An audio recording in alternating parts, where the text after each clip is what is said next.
மே மாதம் 31ஆம் தேதி வரை நாட்டில் 383 தமிழ் தொடக்கப் பள்ளிகள் 150க்கும் குறைந்த மாணவர்களை கொண்டதாக இருப்பதாக கல்வி அமைச்சர் ஃபட்லினா சீடேக் தெரிவித்திருக்கிறார்.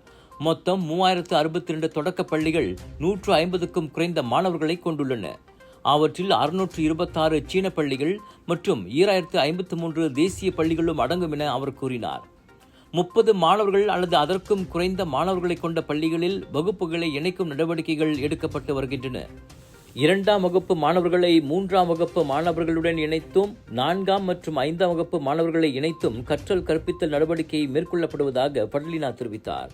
மேலும் 5 கிலோமீட்டர் சுற்றுவட்ட பகுதியில் குறைந்த மாணவர்களை கொண்ட பள்ளிகளை 2 அல்லது அதற்கும் மேற்பட்ட பள்ளிகளை ஒன்றிணைக்கும் செயல்முறை திட்டமும் எடுக்கப்படுவதாக அவர் கூறினார். அதேவேளையில் ஒரே பகுதியில் அருகருகே மாணவர்கள் குறைவாக இருக்கும் 2 பள்ளிகளை ஒன்றிணைக்கும் நடவடிக்கைக்கு சம்பந்தப்பட்ட பள்ளிகளின் பெற்றோர்கள் அல்லது அவர்களது காப்பாளர்களின் இணக்கம் தேவை என அவர் கூறினார்.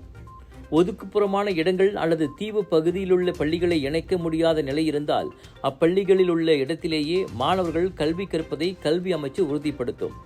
மாணவர்கள் குறைந்த பள்ளிகள் விவகாரத்தை தீர்ப்பதற்கு உடனடி மற்றும் நீண்டகால அடிப்படையில் எடுக்கப்படும் நடவடிக்கை குறித்து பத்துபஹாட் நாடாளுமன்ற உறுப்பினர் ஆன் அபு பக்கர் எழுப்பிய கேள்விக்கு பதிலளித்த போது ஃபட்லினா இத்தகவலை வெளியிட்டார்.